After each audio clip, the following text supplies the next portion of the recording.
चलिए अब स्टार्ट करेंगे हम लोग मिसलेनियस एक्सरसाइज और सबसे पहले उसके एग्जांपल कवर करेंगे। Miscellaneous example chapter 13 class 12 most important miscellaneous exercise NCERT की होती। क्यों?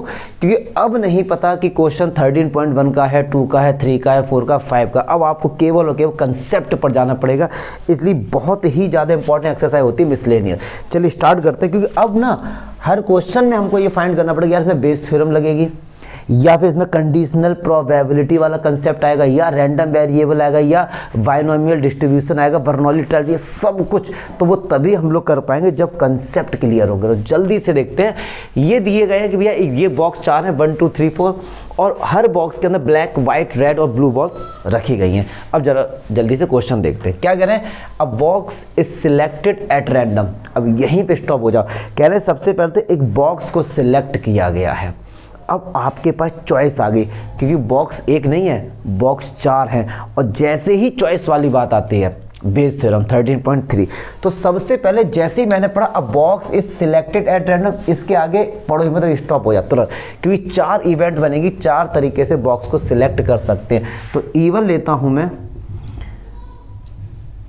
Select box 1, E2 select box 2, E3 select box 3, E4 select box 4। अब तुरंत इनकी प्रोबेबिलिटी लिख लीजिए। अब 4 बॉक्स हैं, पक्की बात है हर किसी की 1/4, PE2 1/4, PE3 1/4 एंड PE4 1/4। ये 4 बॉक्स है तो सबकी प्रोबेबिलिटी इक्वली लाइकली आउटकम से ही होगी। चलिए अब पढ़ते हैं। And then a ball is randomly drawn. क्या बोल रहे हैं कि सबसे पहले तो यार एक बॉक्स को सिलेक्ट करो, फिर उस बॉक्स में है क्या, बॉल है, कोई भी एक बॉल निकालो। फिर बोल रहे हैं फ्रॉम द सिलेक्टेड बॉक्स, जो भी बॉक्स आपने सिलेक्ट किया है, the coloured ball is black. और जो बॉल आपने बाहर निकाली वो ब्लैक है, मतलब ये गिवन है। तो जैसे ही ये गिवन, अब तो और पक्की बात होगी कि ये बेस थ्योरम का ही क्वेश्चन है। Drawn ball is. अब देखो जिन बच्चों के कंसेप्ट के लिए नहीं, उनको एक डाउट हो सकता है क्या कि सर यहाँ तो कंडीशन गिवन है कि जो ड्रॉन बॉल है वो ब्लैक है, तो सर ये कंडीशनल प्रोबेबिलिटी क्यों नहीं है? सही डाउट है इनका।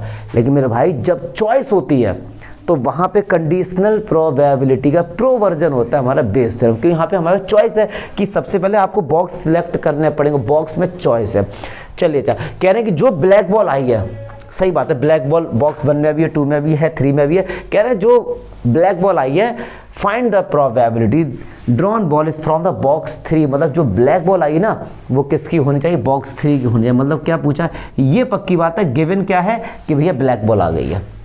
ये गिवन है, जो गिवन होता है उसको प्राइम के बाद लिखते हैं, लेकिन वो बॉक्स 3 हो, मतलब E3 की बात कर रहे हैं। आपसे ये चीज़ पूछी गई है, ये आपसे पूछा कि अच्छा वैसे तो मैं अगर बेस थ्योरम पढ़ी इसके बाद मैंने बाकायदा प्रूफ तक बताया इसका, तो बच्चे लोग कैसे फाइंड करें इसको? क्या करना है कि जो E3 है ये करो और फिर एक बार उसका उल्टा कर दो। सब बताऊंगा ऐसा क्यों किया, क्योंकि पहले मैं लिख दूँ फॉर्मूला, जिससे बच्चे बहुत डरते हैं ना कि फिर एक बार E1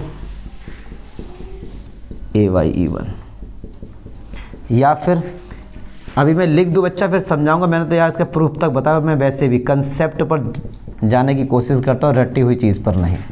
बट ये क्या करें, लिखना पड़ेगा आपको, ये सब फॉर्मेलिटी थोड़ी सी करनी पड़ेगी। चलिए हमसे बोला गया कि जो ब्लैक बॉल हमको पहले से ही पता है वो बॉक्स 3 की हो, तो प्रोबेबिलिटी का केवल एक ही फॉर्मूला है जो हमको लाइफ टाइम पढ़ना पड़ेगा। क्या? Favourable outcome upon total outcome. इसका कंसेप्ट समझो, मैं बताता हूँ कि ये फॉर्मूला मैंने कैसे लिखा। चलिए जल्दी से देखते हैं। फेवरेबल, हम फेवर करना चाहते हैं, मतलब हम चाहते हैं कि जो बॉल आई है ना वो बॉक्स 3 की हो। तो सबसे पहले हुआ क्या होगा? सबसे पहले आपने बॉक्स 3 को सिलेक्ट किया होगा, तो बॉक्स सिलेक्ट 3 करने की प्रोबेबिलिटी। अब क्या है? E3 जो इधर लिखा होता है वो गिवन होता है, मतलब बॉक्स 3 सिलेक्ट हो चुका है, फिर उसमें से रेड बॉल आने की, सॉरी ब्लैक बॉल आने की प्रोबेबिलिटी, और ब्लैक बॉल आने की प्रोबेबिलिटी को A से कंसीडर किया। ये तो फेवर, ये तो हम चाहते हैं। अब टोटल क्या क्या हो सकता है, टोटल ब्लैक बॉल कैसे कैसे तरीके से आ सकती है। हो सकता है कि बॉक्स 1 सिलेक्ट हुआ हो, उसमें से ब्लैक बॉल आई हो सकता है बॉक्स 2 सिलेक्ट हुआ उसमें से ब्लैक बॉल आई हो, 3 4 टोटल आउटकम। और यहाँ पे टोटल आउटकम्स में ब्लैक की ही प्रोबेबिलिटी लिखेंगे क्योंकि बोला ही गया है ब्लैक बॉल आने। अब ऐसा मत सोचना कि सर बॉक्स 1 सिलेक्ट हुआ, क्या पता उसमें से रेड बॉल आ जाए। यार बिल्कुल सही बात है, आ सकती है, बट हमें उस पर जाना ही नहीं है। हमसे बोला गया है कि अगर बॉक्स सिलेक्ट हुआ है तो ब्लैक बॉल ही आनी चाहिए। ठीक है, अब देखो बॉक्स 3 सिलेक्ट हुआ और उसमें से ब्लैक बॉल आ जाए, या फिर टोटल क्या क्या हो सकते हैं, बॉक्स 1 सिलेक्ट हुआ उसमें से ब्लैक, बॉक्स 2 उसमें से ब्लैक। तो ये सब तरीके होते हैं लिखने के, बेस थ्योरम देखो पढ़ना पड़ेगा आपको। अब PE3 1/4। अब समझा जरा, बॉक्स 3 सिलेक्ट हो चुका है, अब ब्लैक बॉल आने की प्रोबेबिलिटी, ब्लैक बॉल कितनी है, एक ब्लैक बॉल है और टोटल बॉल कितनी है 7। क्लियर है। अच्छा E1 1/। अब बॉक्स 1 सिलेक्ट हो चुका है, उसमें से ब्लैक बॉल कितनी 3 और टोटल बॉल्स कितनी है 6 5 11 15 18। चलिए E2 1/4। अब बॉक्स सेकंड सिलेक्ट हो चुका है, उसमें से ब्लैक बॉल 2 और टोटल 8 प्लस 3 सिलेक्ट हो चुका है उसमें से, अब 4 सिलेक्ट हो चुका है, 4 में कितने हैं टोटल ब्लैक बॉल कितनी 4 और upon 3 4 3 7 11। This is your answer. Calculation do your self, concept समझो। मुझे नहीं लगता, हाँ ये फॉर्मूला यार देखो मैंने बताया सिंपल सा है कि एक बार बॉक्स 1 सिलेक्ट हुआ है, जब 1 सिलेक्ट हो चुका है ये गिवन है, फिर ब्लैक बॉल आने की, या का मतलब प्लस होता है, और जो होता है ना, और प्रोबेबिलिटी में और का मीनिंग प्लस होता है और एंड का मल्टीप्लाई। या तो ये हो सकता है या फिर ये या फिर ये या फिर ये, या को इंग्लिश में और बोलते हैं, और का प्लस प्लस प्लस। ये सब 11वीं क्लास का कंसेप्ट है। कोशिश पूरी की आपको समझाने की, अदरवाइज एक बार बेस थ्योरम का कंसेप्ट पढ़ जरूर लेना। ठीक है, नेक्स्ट को एग्जाम्पल देखते हैं। अरे देख लो यार, एक चीज़ बताते हैं, यहाँ पे NCERT बुक में यहाँ पर 5 है, जब यहाँ 5 है तो भाई यहाँ पे 13 आ जाएगा। ठीक है, ये देख लेना, ये देख लेना। अब मैंने 3 ही लिया था तो मैंने 3 के अकॉर्डिंग सॉल्व किया, अदरवाइज आप सॉल्व करो को आंसर नहीं है। कंसेप्ट समझो, वो थोड़ा सा it was all by mistake, वहाँ पे 5 है। Okay, got it. चलिए एग्जाम्पल 34 देखते हैं। कह रहे हैं कि find the mean of the binomial distribution in the form of this. देखो भैया बहुत ही कैलकुलेटिव ज़्यादा है लेकिन कंसेप्ट घंटा नहीं इसमें। क्या बाइनोमियल डिस्ट्रीब्यूशन की जो स्टैंडर्ड फॉर्म होती है, बी मतलब बाइनोमियल डिस्ट्रीब्यूशन को रिप्रेजेंट करता है, और n कॉमा p, जो n होता है ये टोटल नंबर ऑफ ट्रायल्स होता है, टोटल नंबर ऑफ ट्रायल्स, और जो p होता है वो सक्सेस होने की प्रोबेबिलिटी होती है, सक्सेस नहीं, सक्सेस होने की प्रोबेबिलिटी होती है। तो सुनो n की वैल्यू यहाँ पर कितनी होगी डियर 4 हो गई, और p जो है सक्सेस होने की प्रोबेबिलिटी हो गई 1/3। तो डियर q 1 - 1/3 मतलब 2/3। ये हो गया। आप कह रहे हैं कि मीन फाइंड करो, मीन के लिए हमको रैंडम वेरिएबल पता होना चाहिए, और हमको पता है अगर n की वैल्यू 4 है तो रैंडम वेरिएबल हमेशा n+1 एक ज़्यादा होता है। क्यों? क्योंकि रैंडम वेरिएबल 0 से स्टार्ट होता है। तो बस ये, अब कुछ नहीं करना यार, बस रैंडम वेरिएबल बनाओ। यहाँ पे ये 0 और ये 1, ये 2, ये 3 और ये 4, और इन सब की एक एक करके प्रोबेबिलिटी। तो सुनो फॉर्मूला क्या होता है, मैं लिख भी देता हूँ यहाँ पे, NCX P की पावर x Q की पावर n-x। हमने पढ़ा नहीं डियर, प्रूफ किया है 13.5 के इंट्रो पार्ट में। तो जल्दी से आ जाओ, n की वैल्यू 4, C, अब जो ये वैल्यू ये x की है तो जहाँ जहाँ x है वहाँ 0 पुट कर दो, 4C 0, और p कितना भैया 1/3 की पावर x, और q कितना 2/3 में n-x, 4 से 0 गया 4, ये आ गया। फिर ऐसे जहाँ जहाँ x है फॉर्मूले में हम 1 2 3 4 रखते जाओ, तो 4C1 1/3 की पावर 1 और 2/3 की पावर 3, 4 से बन गया। ऐसे यहाँ पे 4C2 1/3 की पावर 2 एंड 2/3 की पावर 2, 4C3 1/3 की पावर 3 एंड 2/3 की पावर 1, 4C, अब x की जगह 4 और ये। अब सुनो, ये तो हम लोगों ने प्रोबेबिलिटी भैया, ये हम लोगों ने टेबल बना दी है, प्रोबेबिलिटी डिस्ट्रीब्यूशन टेबल बना दी, बट हमसे बोला मीन फाइंड करो। मीन को म्यू से रिप्रेजेंट करते हैं, इसका एक और नाम होता है एक्सपेक्टेशन। तो चलिए अब मीन फाइंड करेंगे। मीन को हम लोग एक्सपेक्टेशन भी बोलते हैं, इसको म्यू से रिप्रेजेंट करते हैं या ई एक्स से। अब देखो होता क्या है, अब इनका आपस में करो भाई साहब मल्टीप्लाई। तो एक काम करते हैं, मल्टीप्लाई पर इनको थोड़ा सा सॉल्व कर लो, थोड़ा सा इसको सॉल्व कर सकता हूँ। 4c 0 1 हो गया, किसी की पावर 0 है, आंसर 1, तो ये हो गया 2 की पावर 4। लेकिन इसका मल्टीप्लाई करना बेवकूफ़ी है, मैं भी ना, क्योंकि हमको पता है आगे जाके इनका मल्टीप्लाई होगा, ये तो 0 हो ही जाएगा, तो छोड़ो, तो इसे सॉल्व करो। 4c1 4 और ये 1 की पावर 1 है, ये 2 की पावर 3 होगा, 8 हो गया, और नीचे 3 की पावर 4। सेम काम इसको सॉल्व करके यहाँ लिख लो 4c2 तो ये हो गया फैक्टोरियल 4 अपॉन फैक्टोरियल 2 6 हो गया, ये 6, और ये 2 की पावर 4 अपॉन 3 की पावर 4। थोड़ा इसको सॉल्व कर लो, 4c3 फैक्टोरियल, ये 4 आ जाएगा, ये 1 2 बचा ऊपर, कैलकुलेशन है यार, कर दे रहा हूँ हिम्मत करके, ठीक है। ये हो गया 1 अपॉन 3 की पावर 4। ये हमने इनको थोड़ा थोड़ा सॉल्व कर लिया। अब यार निकाल दो एक्सपेक्टेशन, मतलब म्यू, इसका आपस में 0 का इसके साथ मल्टीप्लाई 0, 1 का इसके साथ होगा, तो यही आ जाएगा 4 8 जा 32 अपॉन 3 की पावर 4। अच्छा 2 का इसके साथ होगा तो कितना हो गया 6 2 जा 12 और 12 4 जा 48 अपॉन 3 की पावर 4। ऐसे ही 4 3 जा 12, क्योंकि 3 का इसके साथ होगा ना, तो 3 4 जा 12 और 12 2 जा 24 अपॉन 3 की पावर 4, प्लस 4 का इसके साथ होगा 4 अपॉन 3 की पावर 4। नीचे देखो एलसीएम 3 की पावर 4 ही आएगा। इन सबको ऐड करो जल्दी से, 28 56 108, तो 108 और 3 की पावर 4 का 81 लिख सकते हो। तो दिस इज योर आंसर। देखो कैलकुलेशन हो सकता है कहीं पे प्लस माइनस गलती में हो गया हो, आपको जो समझना है ना इस क्वेश्चन को, ये कंसेप्ट समझना है, मीन वगैरह के, बाकी मल्टीप्लाई वगैरह तो खुद से कर सकते, ठीक है। चलिए नेक्स्ट देखते हैं। मोस्ट इंपॉर्टेंट क्वेश्चन है, अगर अभी तक मिसलेनियस के जितने भी एग्जाम्पल किए हैं या 13.5 तक एनसीईआरटी के जितने भी क्वेश्चन किए, सबसे ज़्यादा इंपॉर्टेंट क्वेश्चन है और कंसेप्चुअल क्वेश्चन है। जरा समझते हैं बड़े प्यार से। क्या the probability of a shooter hitting a target, एक शूटर है वो टारगेट को हिट कर देता है, इसकी प्रोबेबिलिटी क्या 3/4। अच्छा जल्दी से ये देख लो कि टारगेट को जो हिट कर रहा है उसकी प्रोबेबिलिटी 3/4 है। प्रोबेबिलिटी पूछी किसकी गई है, find the probability of hitting a target, hitting a target की ही प्रोबेबिलिटी पूछी है, तो हिटिंग अ टारगेट को सक्सेस मान लिया करो। ये मैंने एकदम सिंपल मेथड बताया था आपको क्वेश्चन सॉल्व करने का। अगर इसको आप फेलियर मानोगे ना तो भी आंसर आएगा, बहुत ही उल्टा पुल्टा हो जाएगा वो, ठीक है सर। तो पी प्रोबेबिलिटी ऑफ सक्सेस, तो हम कर देते हैं hitting a target, hitting a target, उसकी प्रोबेबिलिटी क्या 3/4। पक्की बात है जो टारगेट हिट नहीं कर पा रहा तो 1 माइनस मतलब 1/4।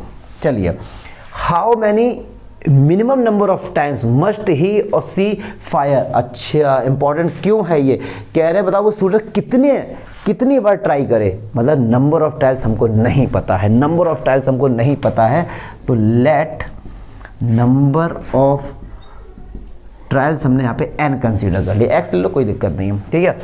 कह रहे हैं number of time must he see fire so that the probability of hitting a target, probability of hitting a target at least 1, कम से कम एक बार, मतलब ये कहना चाह रहे हैं कम से कम एक बार हो या एक से ज़्यादा हो वो भी चलेगा, ये बात करना चाह रहे हैं इसकी, समझो। कह रहे हैं कम से कम कितने नंबर ऑफ ट्रायल्स वो करे कि कम से कम एक बार तो वो एटलीस्ट वंस का मतलब एक बार हिट कर दे तो भी चलेगा, 2 बार 3 बार अप टू सो ऑन।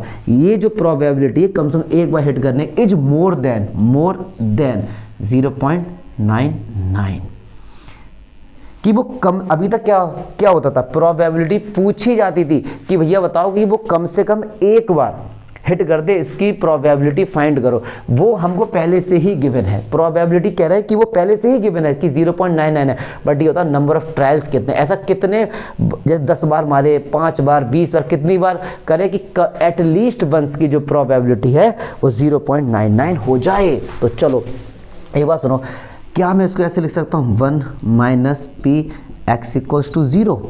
अब देखो जिन लोगों ने 13.5 नहीं पढ़ी होगी उनको दिक्कत आ रही, तो जल्दी से रफली से एक बात बता दें कि x बराबर 0 की प्रोबेबिलिटी x बराबर 1 की प्रोबेबिलिटी और x बराबर 2 की up to so on n time की प्रोबेबिलिटी का सम क्या होता है 1 होता है। हमसे बोला गया है कि कम से कम एक बार या उससे ज़्यादा इन सब की प्रोबेबिलिटी पूछी गई है। तो एक काम ना करो, इसकी प्रोबेबिलिटी निकालने के लिए 1 से इसको माइनस कर दो, एक ही तो बात है बस 0.99। तो चलिए अच्छा 1 माइनस फॉर्मूला क्या होता है n तो n ही है, सी x कितना है 0 और सक्सेस की प्रोबेबिलिटी 3/4, इसकी पावर आएगी 0 और जो फेलियर होता है 1/4 इसका इनका माइनस, तो n आ गया इज ग्रेटर देन 0.9। दी हमारी इक्वेशन आ गई। अब बस क्लास 11th का चैप्टर 6 वाला कंसेप्ट लगेगा। तो चलिए देखते हैं 1 माइनस n सी 0 1 हो गया, किसी की पावर 0 है ये भी 1 हो गया, क्या बचा 1/4 की पावर n। अब देखो यार क्लास 11 अब यहाँ सब हमको तो n फाइंड करना ना, तो सबसे पहले यहाँ से 1 हटाओ। तो 1 हटाने क्या कि -1 इधर भी प्लस कर दिया और -1 हमने इधर भी प्लस कर। जब माइनस का कोई भी नंबर प्लस या माइनस करते साइन पर कोई भी फर्क नहीं पड़ता है, तो ये तो कैंसिल हो गया, इधर बचा माइनस और इधर माइनस का 0.01। अब देखो भैया माइनस यहाँ भी है माइनस यहाँ भी, जैसे ही माइनस साइन हटता है साइन पलट जाता है। अब आप कहेंगे सर कैसे, एक बात सुनो, माइनस का 2 बड़ा है कि माइनस का 3 बड़ा है। आप कहेंगे सर माइनस का 2 बड़ा है, सही बात है, माइनस हटाओ, अब कौन बड़ा हो गया 3 बड़ा हो गया, तो साइन पलट जाता है, माइनस जैसे ही हटता है साइन पलट जाता है। सेम कंडीशन यहाँ पे होगा, तो 1/4 की पावर n साइन ये हो गया 0.01। अच्छा एक चीज़ और बताओ, 1/2 बड़ा है या 1/4? सही बात है सर 1/2 बड़ा है, लेकिन जब इसका रेसिप्रोकल आप करोगे 2 ऊपर जाएगा और ये, तो अब सर कौन सा बड़ा है, फिर साइन पलट जाएगा। मतलब किन्हीं दो नंबर्स का अगर रेसिप्रोकल करते हैं ना तो भी साइन पलट जाता है। तो अब ये क्या होगा, अगर इसके नीचे 1 लिख सकते हैं, अगर हम इसका उल्टा करते हैं तो ये क्या होगा 4 की पावर n साइन पलट जाएगा दिस और 1/0.01। ठीक है सर, पॉइंट हटाया ऊपर 2 0 बढ़ गया, मतलब ये कंडीशन आ गई। अब एक बात सुनो यार, एक बात सुनो, कह रहे 4 की पावर n की जो वैल्यू हमेशा 100 से बड़ी है। तो एक बात सुनो, n की वैल्यू 1 रखोगे या 2 रखोगे या 3, चेक करके देख लो जल्दी से। जब n की वैल्यू 1 रखोगे 4 की पावर 1 4, तो ये तो कंडीशन ट्रू नहीं ना, 4 तो छोटा है। 2 रखोगे 4 4 जा 16, ये भी नहीं चलेगा। 3 रखोगे तो 4 4 जा 16, 16 4 जा 64, ये भी नहीं चलेगा। और अगर 4 रखा 4 की पावर 4 4 4 16 256, ये कंडीशन हो गई। मतलब n की जो वैल्यू है ना वो 4 5 6 7 8 अप टू 100 कुछ भी हो सकती है। तो कह रहे हैं भैया कि कम से कम उसको आदमी को ना 4 बार तो ट्रायल करना ही पड़ेगा, तभी वो एक बार मार पाएगा, तब उसकी प्रोबेबिलिटी 0.99 से कम 4 बार मस्ट, कि 4 तो बार से ट्राई करना, 5 6 बार करता रहे और अच्छी बात है। तो 4 तो n की वैल्यू कितनी आ गई 4 आ गई। ठीक है, कोई डाउट होगा सोच, नहीं यार डाउट तो नहीं होगा यार। एक चीज़ और, हाँ एक चीज़ और देखो मैं क्लियर करूँ, कोशिश हर कोई टीचर यही करता है कि जो भी उसने पढ़ाया बच्चे को 100% समझा। बट होता क्या यार, मेरे लिए तो जो स्टूडेंट है वो एक कैमरा है, मैं इसकी तरफ देख कर ही सोचता हूँ कि हाँ एक क्वेश्चन से पहले समझ सकता हूँ कि बच्चों के दिमाग में क्या क्या डाउट्स आ सकते हैं। कोशिश करते हैं उसको पहले से ही यहाँ पर बोल दिया जाए। फिर भी अगर दिक्कत है कोई भी, अगर आपको लगे सर ये चीज़ थोड़ी सी कम समझ है, तो कमेंट पक्का आप लोग कर दिया करो, उस पर ध्यान दिया जाएगा, ऐसा नहीं इग्नोर कर दिया जाए। तो अगर कोई, तो ये इंपॉर्टेंट क्वेश्चन है और वैसे भी एग्जाम आने वाले हैं आप लोगों, ठीक है। चलिए मोस्ट इंपॉर्टेंट क्वेश्चन, एक और एग्जांपल 36 मिसलेनियस में तो यार हर क्वेश्चन में जितना मोस्ट बोलो उतना ही कम है। एक कंसेप्ट देखते हैं क्या करें। A and B throw a die alternatively till one of them get a 6। मतलब एक एक करके ये लोग डाई फेंक रहे हैं, तब तक फेंक रहे हैं जब तक 6 ना आ जाए। जब 6 ना आ जाए तो मैं 6 आने को सक्सेस कंसीडर कर सकते हैं, ठीक है।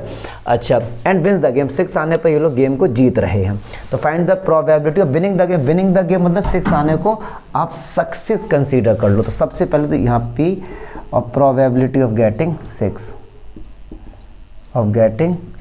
इसकी प्रोबेबिलिटी हो जाएगी 1/6। क्यों, अगर एक डाई को फेंका है तो 6 आने की प्रोबेबिलिटी 1/6। क्यू की जो वैल्यू होगी नॉट गेटिंग 6 1 माइनस इतना, तो यार कम से कम लिख ही लो। अच्छा, अल्टरनेटिवली फेंक रहे, मतलब क्या हुआ कि हाँ स्टार्ट कहाँ से, इफ़ ए स्टार्ट फर, ए ने फेंकना पहले स्टार्ट किया तो सब 1, ऐसे समझाने के लिए। ये 11th क्लास में भी थे पिछले इसके, जो इनफाइनाइट टाइम तक जाते थे। सबसे पहले ए ने स्टार्ट किया, ठीक है, फिर बी ने, फिर ए ने, फिर बी ने, फिर ए ने, फिर बी ने, और ये सिलसिला चलता रहेगा। लेकिन यहाँ पे कंडीशन बनेगी, सुनो, हम चाहते हैं कि ए या बी इनके जीतने की प्रोबेबिलिटी। हो सकता है कि ए ने स्टार्ट किया हो और पहली बार में ही 6 आ गया हो। आप मना नहीं कर सकते कि सर पहली बार में 6 कैसे आ सकता है सर। तो यहाँ पे लिखो A wins in first throw. First throw में भी बंदा जीत सकता है, मना नहीं कर सकते, आप मना नहीं कर सकते। तो पहले थ्रो में ही जीत जाएगा, मतलब 1/6 खत्म, गेम यहीं पे खत्म हो गया। लेकिन हमको तो सारी कंडीशन बतानी है। हो सकता है पहले में नहीं जीता हो, लेकिन अगर पहले में ए नहीं जीता है तो पक्की बात है अब ए को तीसरा चांस मिलेगा, क्योंकि दूसरा चांस तो भाई साहब बी का है, पक्की बात है। अब 1 पे अगर नहीं जीता तो अब जो सीधे ए को चांस मिलेगा वो थर्ड चांस मिलेगा। तो ए विंस इन थर्ड चांस या थर्ड थ्रो, कुछ भी लिखते हो। अब एक बात सुनो, यहाँ से जो एक चीज़ समझनी है, अब तीसरा चांस मिला है, पक्की बात है, पक्की बात है, पहली बार में जब तीसरा चांस मिला तो पहली बार में तो 6 नहीं आया होगा। जब पहली बार में 6 नहीं आया होगा तो पक्की बात तो हारा होगा और हारने की प्रोबेबिलिटी। और दूसरी बार में भी 6 नहीं आया होगा, ए का तो 6 नहीं आया होगा, बी से हमको अभी मतलब बी के तो बाद में फाइंड करेंगे। तो बी में भी भैया हम हार गए। अब तीसरे में आ गया 6, तो मतलब 1/6। समझो, इसी चीज़ को बस आपको समझना। हो सकता है पहले बार में ही भैया वो जीत गया हो, मतलब 6 आ गया 1/6। अब बात करते तीसरे में कि दूसरा चांस मिलेगा नहीं, अल्टरनेटिवली थ्रो कर रहे हैं यार। तो तीसरे में ए ने जब फेंका होगा पक्की बात है 6 नहीं आया होगा, मतलब 5/6। अब बी पर हम गए, अब आप सोच रहे हो क्या पता सर बी का 6 आ गया। अरे यार बी पे हमें मतलब ही नहीं है, हमको ये पक्की बात है ए अगर 3 पे तो 2 में तो ए हारा ही होगा, खत्म। बी पे तो हमें जाने, बी चाहे जीते हारे उससे मतलब ही नहीं कोई। चलिए इधर आ जाओ। ऐसे ही फिर सीधे 5th चांस मिलेगा इसको इन 5th थ्रो। तो एक बात सुनो, 5th जब आएगा पहले में भैया हार गया होगा, दूसरे में हार गया होगा ए, तीसरे में हार गया होगा, चौथे में हार गया होगा, 5वें में जीत गया होगा। तो ये ही सीक्वेंस चलता रहेगा अप टू सो ऑन, क्योंकि हमको टोटल बताना भैया, पहले में भी जीत सकता है, तीसरे में भी जीत सकता है, 5वें में क्या पता जीते ही ना भाई, सब फेंकता ही रहे, फेंकता ही रहे, ठीक है। तो अब इसकी टोटल प्रोबेबिलिटी हमको क्या, इनका सम फाइंड करना है। तो ए विन तो 1/6 प्लस 5/6 का होल स्क्वायर 1/6 प्लस 5/6 की पावर 4 1/6। मुझे नहीं लगता इसमें कोई डाउट हो रहा होगा अप टू सो ऑन। यार एक बात ना सुनो, ये इनफाइनाइट टाइम तो जा रहा है, क्या ये जीपी नहीं है? क्या ये जीपी नहीं है? अगर आप इसके साथ इसका रेशियो फाइंड करें, हर बार रेशियो 5/6 की पावर 2 आएगा। तो अगर जीपी है, क्लास 11th में जाना पड़ेगा। जीपी में अगर इनफाइनाइट सीरीज है उसका सम फाइंड करने की प्रोबेबिलिटी होती थी डायरेक्ट a/1 - r। ये आपको पता होना चाहिए, a/1 - r, a/a - r है, आई थिंक 1 - r है। हाँ ठीक है, a/1 - r ही है, 11th का कंसेप्ट है ये। तो बस ये आपको फॉर्मूला याद होना चाहिए। चलो अच्छा भैया, a की वैल्यू क्या, a जो होता है फर्स्ट टर्म क्या 1/6। अच्छा r क्या होता है, r क्या होता है? r होता है इनका, अगर आप डिवाइड करो, अगर आप इसका इसके साथ डिवाइड करोगे 1/6 कैंसिल आउट हो जाएगा, 5/6 की पावर 2 आएगा, मतलब 25/36 आएगा। अब यार इसे आप सॉल्व कर लीजिए, 1/6 11/, तो ये हमारे पास ये ऊपर जाएगा तो 6/11। ए के जीतने की जो प्रोबेबिलिटी है वो 6/11 आएगी। अब यार हमसे बी की भी तो पूछी गई है, सबके एक एक करके बताओ। तो प्रोबेबिलिटी बी विंस, तो यार एक बात ना, 1 से ए के जीतने की माइनस कर दो, 6/11, 11 बन जाए 11 और ये 5/11। देखो जो आपको इसमें था ये फॉर्मूला आपको याद होना चाहिए। हाँ तो मुझे भी कंफ्यूज, मुझे लगा कि ए तो नहीं यहाँ पे, क्योंकि मैंने सीरियसली बताऊँ जितने भी प्रूफ आपको सारे बताए, फार्मूले मुझे भी याद नहीं, और ना मैं इस पे ज़्यादा आर्गुमेंट करूँगा कि टीचर हो तो फार्मूले याद, ऐसा कुछ नहीं है। मुझे इनके प्रूफ पता है, आपको, हाँ आपको याद होने चाहिए, आपको ये सारी चीज़ याद होनी चाहिए, क्योंकि आपको कहाँ प्रूफ करना है यार उसमें, ठीक है। तो चलिए इंपॉर्टेंट क्वेश्चन था, नेक्स्ट देखते हैं। चलो question number 37, last example, most important एक और आगे भाई क्वेश्चन, देखते हैं क्या कह रहे हैं। कह रहे मशीन इज करेक्टली सेटअप। अगर कोई मशीन है वो करेक्टली सेटअप है, वो सही तरीके से सेटअप किया गया, तो जो भी वो आइटम बनाती है 90% एक्सेप्टेबल आइटम बनाती है, तो 90% ठीक बनाती है आइटम, ठीक है। If it's correctly setup it produce 40 पर इनकरेक्टली होगा, क्या बात है। If it is incorrectly setup, incorrectly मतलब सही तरीके से सेटअप नहीं किया गया तो भी वो 40% एक्सेप्टेबल आइटम बना देती है। वो थोड़ी बहुत, अगर आपने थोड़ी बहुत भूल चूक हो गई फिर भी वो 40% एक्सेप्टेबल आइटम बनाती है। पास्ट एक्सपीरियंस, उसका जो भी पुराना एक्सपीरियंस रहा है क्या है कि so that 80% of the setup are correctly done. मतलब क्या, पुराना अभी तक उसका जो इतिहास रहा है कि उसको कोई भी बंदा सेट करता है ना लगभग, तो 80% तो उसको करेक्ट सेट करता है, करेक्ट सेट करता है 80%। तो पक्की बात है 20% इनकरेक्ट सेट होती होगी, ठीक है।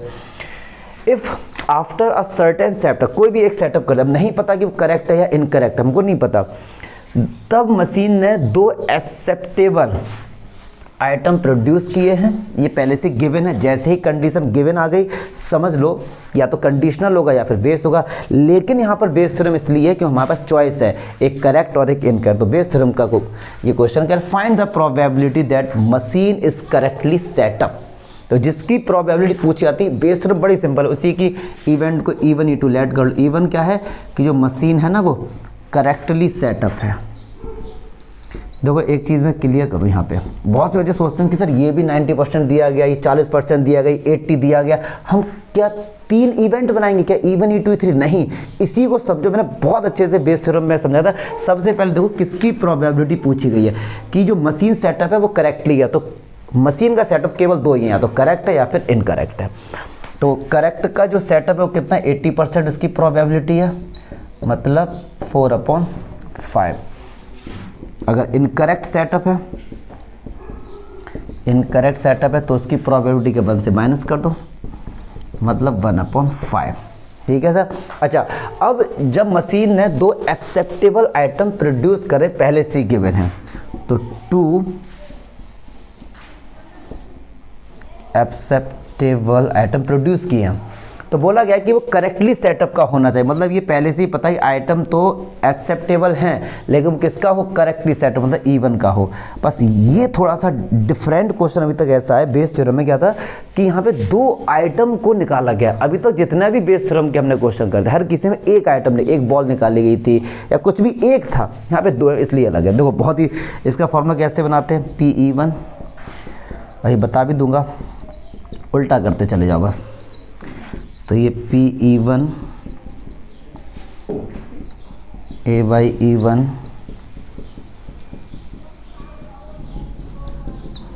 चलिए जी, ठीक है सर। चलो आ जाओ, अब देखो, चलो इधर ही है। PE1 मतलब क्या होगा कि सबसे पहले हमको ये पता है कि जो हम चाहते हैं कि करेक्टली सेटअप क्या हो, तो फेवरेबल आउटकम करेक्टली वाले को ही लेते हैं, इसलिए उसको ऊपर लिखा है। E1 की प्रोबेबिलिटी 4/5। अब पक्की बात है कि ये पता हो चुका है कि मशीन है वो करेक्टली सेटअप है, फिर एक्सेप्टेबल आइटम। तो अगर करेक्टली सेटअप है, करेक्टली सेटअप तो एक्सेप्टेबल आइटम कितने हैं, 90%। कितने हैं, 90%, मतलब 90/100। लेकिन ऐसा आइटम एक नहीं है, आइटम 2 है। दूसरा आइटम आएगा वो भी करेक्टली सेटअप है, 90% एक्सेप्ट। इसीलिए यहाँ पे 2 बार 90/100 से उन्होंने मल्टीप्लाई किया। चलो अब एक तो यही छाप दो एकदम ऐसे ही, या तो ऐसा होगा कि E2 मतलब इनकरेक्ट वाली मशीन, मतलब 1/5। और जब हमको पता है कि मशीन इनकरेक्टली सेटअप वाली हमने सिलेक्ट की है, फिर एक्सेप्टेबल आइटम आ जाए हमने 40%, तो 40/100 इंटू 40/100। अब यार कैलकुलेशन की तो उम्मीद मत करना कि हाँ मैं कैलकुलेशन करूँगा, कंसेप्ट पर जाओ। यहाँ पर जो मुझे लगा कि जो बच्चों को डाउट हो सकता है वो ये हो सकता है कि सर 90%, 40%, 80%, क्या 3 इवेंट बनेंगे? नहीं, इवेंट चेक करने का। देखो खैर मैं ये रटा रहा हूँ बात, बट क्या होता है ना कि जो बच्चे लोग होते हैं उनको सबसे पहले नंबर चाहिए होते हैं, क्योंकि अदरवाइज मैंने इंट्रो पार्ट में बेस थ्योरम का जो फॉर्मूला है उसका प्रूफ तक बताया। तो बट फिर भी जिसकी प्रोबेबिलिटी पूछी जाती है उसके इवेंट बनाया करो। करेक्टली सेटअप को इवन लिया, दूसरा क्या होगा, इनकरेक्ट, बस एक्सेप्टेबल का तो कहीं बात ही नहीं हो रही। वो तो बात की बात है जब आप सिलेक्ट कर लेंगे मशीन को, तो 2 इवेंट बनेंगे इसमें। ठीक है, चलो भाई एग्जाम्पल खत्म।